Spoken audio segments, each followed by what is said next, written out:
সুসমাচার 5 অধ্যায় বলছে, যিশু জিহুদিয়ার একটি পর্বত উপস্থিত হয়েছিল। সেখান থেকে যিশু জেরুসালেমের মেজদারের নিকটে একটি পুষ্করিণী ঘাট আছে, সেখান থেকে যিশু যাচ্ছিলেন।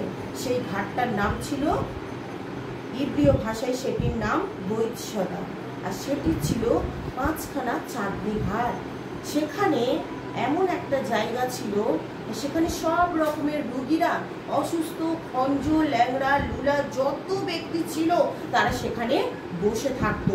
কখন স্বর্গদূত এসে সেই জলটাকে নাড়িয়ে দিয়ে যাবে, আর যেই জলটা নাড়িয়ে দিয়ে যাবে, প্রথমে যে সেই জলে ঝাঁপ দেবে সেই তৎক্ষণাৎ সুস্থ হবে। তাই সেখানে ঈশ্বরের বাক্য বলছে 38 বৎসর ধরে একটা রোগী ওখানে পড়ে থাকতো একটা খাটের মধ্যে। সেই রোগীটা ছিল দীর্ঘকাল অবস্থায় সেখানে পড়ে থাকতো। সেই রোগীটা যখন যীশু খ্রিস্ট সেখান থেকে যাচ্ছিল, তখন তাকে দেখে প্রভু বলল যে, তুমি কি সুস্থ হতে চাও? আমাদের জীবনেও এমন এমন সমস্যা যেগুলো দীর্ঘ 10 বছর, 20 বছর, 5 বছর, 3 বছর ধরে পেন্ডিং পড়ে রয়েছে, যার কোনো উত্তর নেই, যার কোনো সলিউশন আমরা খুঁজে পাই না। কিন্তু যিশু বলছে, আমি পথ, আমি সত্য, আমি জীবন। আমার ইয়া না গেলে তোমরা পিতার রাজ্যে গিয়ে পৌঁছতে পারবে না। তাই আমাদেরকে ভাবতে হবে, আমাদের কোন পথে গেলে আমাদের জীবনের পেন্ডিং সবকিছু প্রার্থনার উত্তর আমরা পেয়ে যাব। অনেকে আছে যাদের শরীরে দীর্ঘ 20 বছর, 30 বছর রোগ বসতি করছে, তারা কোনো সুরা খুঁজে পাচ্ছে না। কিন্তু ঈশ্বরের গৌরব করি, যারা যিশুকে চিনেছে, যারা যিশুর কাছে এসছে, যিশু বলছে, আমি তার গোপন রোগের প্রতিকার করব। তাই গীত সঙ্গীত 103-এর বাক্যে বলছে যে তিনি সমস্ত গোপন রোগের প্রতিকার করে থাকেন। আমরা নিজেরাও জানতে পারি না, আমাদের শরীরে মারাত্মক মারাত্মক রোগ থাকে, কিন্তু যখনই আমরা প্রভু যীশু খ্রিস্টে আসি, তখনই আমাদের সেই দীর্ঘ সহিষ্ণুতা। আজকে কিসের বাক্য? দীর্ঘ সহিষ্ণুতা, মানে দীর্ঘদিন অপেক্ষা করে থাকা কোনো প্রার্থনা, কোনো বিষয়, সেটা যিশু কি বলছেন আজকের দিনে? আমি তোমার উত্তর দেব। আজকে ছোটদার জীবন ঈশ্বর মিরাক্কেল ভাবে কার্য করলো। তার আজকে 18 বছরের, 20 বছরের সেই প্রার্থনা, তার ভাষা তার জীবন থেকে সরে গেছিল। আজকের 4র্থ দিনে, দীর্ঘ সহিষ্ণুতার দিনে ঈশ্বর কি করলো? সেই দীর্ঘ সহিষ্ণুতার বাঁধ ভাঙলো, এবং ঈশ্বর সেই বাঁধ ভেঙে তাকে আবার সেই পবিত্র আত্মার বরদান তার মধ্যে নামিয়ে। আমি মহান ঈশ্বরের গৌরব করি যে তিনি আমাদের প্রতিটা প্রার্থনা প্রত্যেক শুনছেন, প্রতিনিয়ত তিনি শুনছেন। তিনি বলছেন, তোমরা চাও আমি তোমাকে দেব। তোমাদের কিসের লজ্জা, কিসের অভাব? মানুষ দেখো, অনেকে আছে প্রভুর মধ্যে আসে, মুখ বন্ধ করে তারা বসে থাকে। যিশু বলছে, তোমরা যদি কথা না বলো, পাথরেরা চিৎকার করে উঠবে। আমাদেরকে কথা বলতে হবে। আমাদের পিতা বলছে, আমি তোমাদেরকে দত্তক পুত্র তার আত্মা দিয়েছি, আমি তোমাদেরকে আর দাস বলি না, এবার তোমাদেরকে আমি বন্ধু বলছি, সন্তান বলছি, সহভাগিতার সহোদর আমি তোমাদেরকে বলছি। বলছে, আমার পিতার কাছে অনেক জায়গা আছে, অনেক ব্লেসিং আছে, তার স্বর্গের রাজ্যে কোন জিনিসের অভাব আছে? সবকিছু তিনি বলছেন তার কাছে সম্ভব, আমাদের চাইতে দেবে। আজকে বিগত 3 বছর ধরে আমি একটাই প্রার্থনা, প্রভু তুমি আমায় ব্যবহার করো, আমাদের স্বামী স্ত্রীকে তৈরি করে তোলো। ঈশ্বর মহান, তার গৌরব করি। তিনি জানতেন এই পেন্টিকস্ট থেকে তিনি আমাদেরকে ব্যবহার করবেন। তাই তো অনেক চেষ্টা করেও আমরা তার রাজ্যে এর আগে এগোতে পারিনি, কেননা আমাদের দীর্ঘদিনের প্রার্থনা। তিনি জানেন যে আমার সন্তানকে উপযুক্ত সময় আমাকে নিযুক্ত করতে হবে। আমেন। তার বাক্য আমাদের জীবনে আজকে সিদ্ধ হলো, তার জন্য মহান ঈশ্বরকে ধন্যবাদ করি। তাই তো এখানে বলছে আর সেখানে একটি লোক ছিল, সে 38 বৎসরের রোগী। যিশু তাহাকে পড়িয়া থাকিতে দেখিয়া দীর্ঘকাল সেই অবস্থায় রহিয়াছে জানিয়া কহিলেন, তুমি কি সুস্থ হতে চাও? ওখানে যে দীর্ঘকাল পড়ে আছে, যিশু কি করে জানতো? যিশু বলছে আমি অন্তর্যামী ঈশ্বর, আমি হৃদয় অনুসন্ধানকারী ঈশ্বর। যে একবার আমাকে ডাকে, ও প্রভু আমার ডাকে সাড়া দাও, দাউদ সন্তান দয়া করো।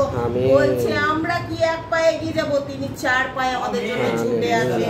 ঈশ্বরের গৌরব করি যে তিনি আমাদের জন্য নিজের অমূল্য রক্ত ঝরিয়েছেন, শয়তানের কাছ থেকে আমাদেরকে কিনে নিয়েছেন, বহু মূল্য বিলিয়ে দিয়ে আমাদেরকে চাঙ্গাই দিয়েছেন তিনি। তার জন্য ঈশ্বরকে ধন্যবাদ করি। তিনি যখন দেখলেন সেই সন্তান দীর্ঘ 38 বছর ধরে পড়ে রয়েছে, কেননা তিনি সর্বশক্তিমান ঈশ্বর, তিনি সব জানেন, তিনি জগতে এসেছেন পরিত্রাণ দিতে। তাই তাকে দেখে তিনি বুঝতে পারলেন যে সে 38 বছর ধরে পড়ে আছে, যার ফলে তার মুখ থেকে সেই বাণী বেরালো, তুমি কি সুস্থ হতে চাও? এটা আমাদেরও বলতে হবে, হ্যাঁ প্রভু আজ আমি সুস্থ হতে চাই, আজ আমি উদ্ধার পেতে চাই। মহান ঈশ্বর আজ আমাকে রোগ থেকে মুক্ত করো, যেন এই সাক্ষ্যকে নিয়ে আমি যেন দিক দিগান্তে বহন করতে পারি, যেন যারা ভটকে আছে আমার এই সাক্ষ্য যেন তাদের জীবনে পরিত্রাণ নেমে আসুক, আর যেন তারা বিপদ থেকে ফিরে এসে তোমার পথে আসতে পারি। তাই এখানে বলছি ঈশ্বরের বাক্য, যে রোগী উত্তর করিল, মহাশয় আমার এমন কোনো লোক নাই যে যখন জল কম্পিত হয় তখন আমাকে পুষ্করিণীতে নামাইয়া দেয়, আমি যাইতে যাইতে আর একজন নামিয়া পড়ে। সে 38 বছরের পক্ষাঘাতী, সে মনে মনে বলতো আমি কখন এই জলে ঝাঁপ মেরে সুস্থ হব। যিশুর কোনো দরকার ছিল সেই বৈথনিয়া, সেই জেরুসালেমের মেজদারের নিকটে পুষ্করিণীর ঘাটের পাশ থেকে যাওয়ার কি কোনো দরকার ছিল? ঈশ্বরের বাক্য সাধন হবে তার জীবনে, যার জন্য তার যাওয়া দরকার ছিল। তাই তো যিশু আর কোনো পথ বাছেনি, জানে যিশু ওখানে 38 বছর ধরে একজন পড়ে আছে, ও সুস্থ হবে, এই শাস্ত্রের বচনে লিখিত হবে, আর এই বচন শুনে এখনকার মানুষ সুস্থ হবে। যার জন্য তার বাক্য দ্বারা আমাদেরকে বোঝাচ্ছে, তোমরা চাও, তোমরা প্রার্থনা করো, তোমরা যাচনা করো, তোমরা কেন রোগে জর্জরিত থেকে শয়তানকে সুযোগ দেবে? যে কোনো প্রার্থনা, শুধু রোগ নয়, যে কোনো ফাইন্যান্সিয়াল সমস্যা, যে কোনো পারিবারিক অশান্তি, যে কোনো কর্মের ক্ষেত্রের দিক থেকে যার কাজের দ্বার বন্ধ আছে, ঈশ্বর সে সমস্ত প্রার্থনার উত্তর আজকে তিনি দিতে চলেছেন। বলছে তুমি চাও, তোমার কি দরকার আছে, বলছে তোমাকে আমি সব দেব। তাই তো এখানে বাক্য বলছে যে তিনি বলছে, প্রভু আমি যেতে যেতে অন্য কেউ লাফিয়ে সেখানে নেমে যায়, আমি সেখানে যেতে পারি না। যিশু তার অন্তর দেখেছিল, পিতা তার অন্তর দেখে তাকে বলেছিল যে ওঠো। বলছে যিশু তাহাকে কহিলেন, ওঠো, তোমার খাট তুলিয়া লইয়া চলিয়া বেড়া। বলছে তাহাতে তৎক্ষণাৎ সেই ব্যক্তি সুস্থ হইল এবং আপনার খাট তুলিয়া লইয়া চলিয়া বেড়াইতে লাগিল। আমাদের ঈশ্বর মহান, আমরা তার গৌরব করি, প্রশংসা করি। যে জায়গা থেকে আসি না কেন, যে ক্যারেক্টারের হই না কেন, যে কাস্ট থেকে হই না কেন, ঈশ্বর বলছে একবার চেয়ে দেখো, আমি তোমার জন্য ছুটে আসবো, আমি আমার নিজের হাত বাড়াবো, তোমাকে অলৌকিক রূপে, ভয়ঙ্কর রূপে আমি আশীর্বাদ করবো, কেননা আমার কাছে আশীর্বাদের অভাব নেই, খালি চাইতে হবে আমাদের ঈশ্বরের কাছে।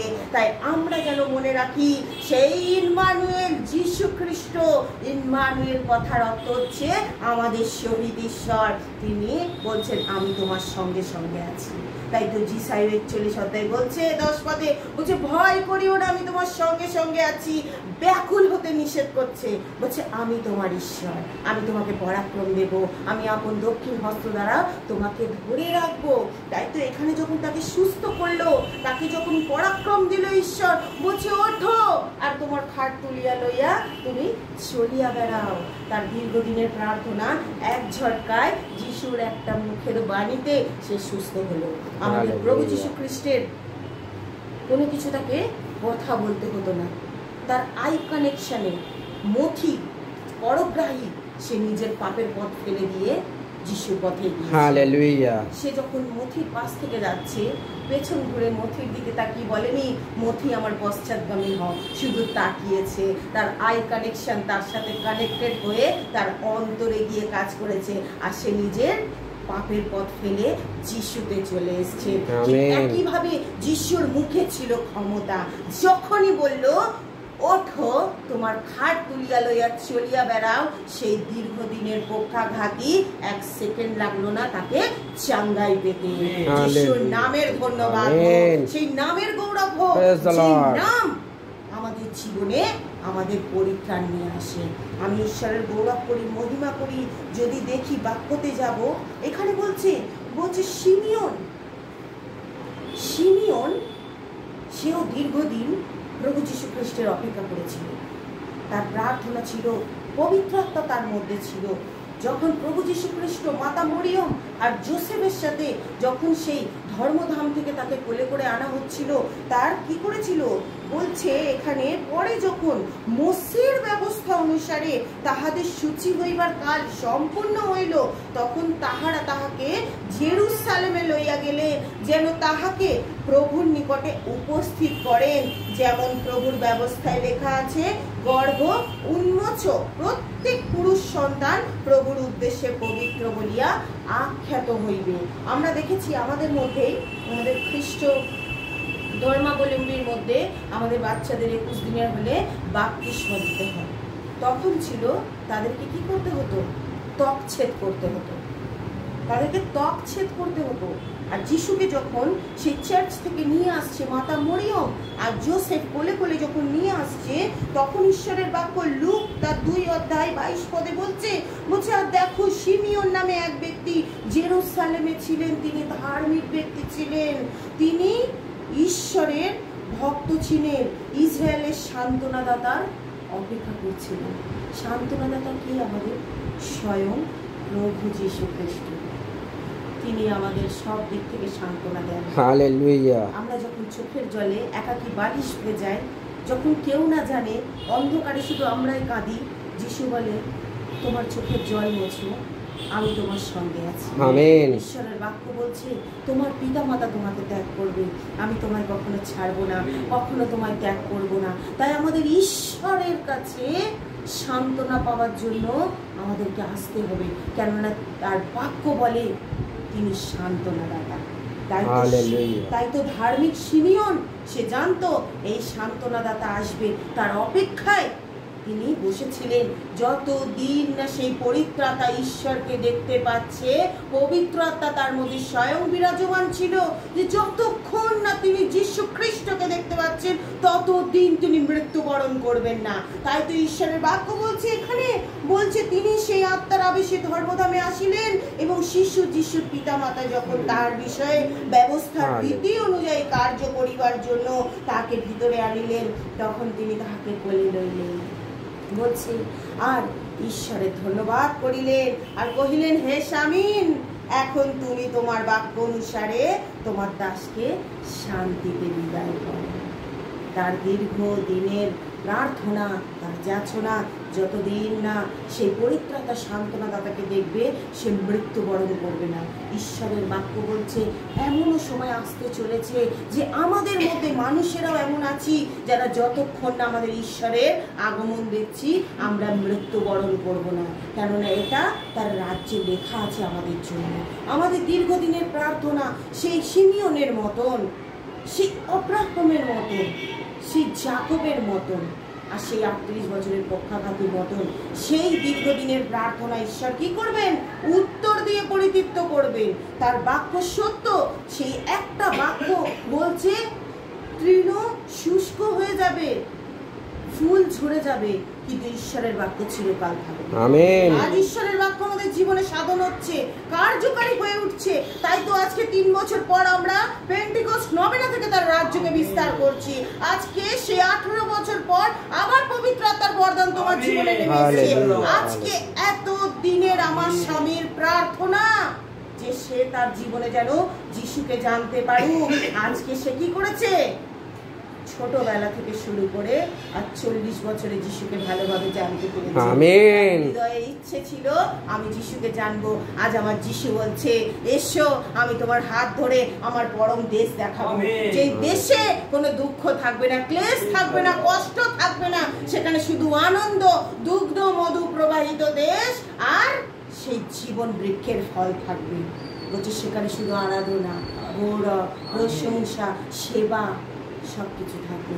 তাই আমাদেরকে প্রস্তুত হতে হবে। আমাদের যতই দীর্ঘদিনের প্রার্থনা থাকুক, আমরা যেন হৃদয়ে মনে করে নিই আমি এখানে একলা, কিন্তু আমার দক্ষিণে আমার প্রভু বলছে আমি তোমার জন্য দাঁড়িয়ে আছি। বলছে তোমাকে কেউ যদি আঘাত করে, ঈশ্বর বলছে তিনি তোমাকে আঘাত করবেন। আমেন। আমাকে বুঝে নিতে হবে যে আমার পাশে আমার প্রভু প্রতিনিয়ত দাঁড়িয়ে আছে। আমার প্রার্থনা লেট হোক, বিশ্বাসীরা এইরকমই করে, আমার প্রার্থনা লেট হোক, আমার শিশু আমার কাছে আছে, আমি জানি আমি সমস্ত যুদ্ধে জয় প্রাপ্ত হব। তাই আমাদেরকে হৃদয় থেকে ভেঙে না পড়ে আমাদেরকে শক্তিশালী হতে হবে।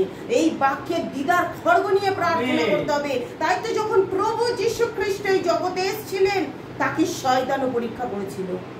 শয়তান তাকে পরীক্ষা করেছিল, কিন্তু তার মুখে ছিল ঈশ্বরের বাক্য।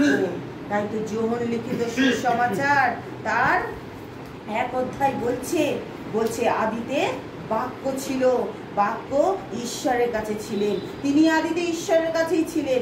সকলেই তাহার দ্বারা হইয়াছে, যাহা হইয়াছে তাহার কিছু তাহা ব্যতি রেখে হয় নাই। বলছে তাহার মধ্যে জীবন ছিল, এবং সেই জীবন মনুষ্যগণের জ্যোতি ছিল, আর সেই জ্যোতি অন্ধকারের মধ্যে দীপ্তি দিতেছে, আর অন্ধকার তাহা গ্রহণ করিল না।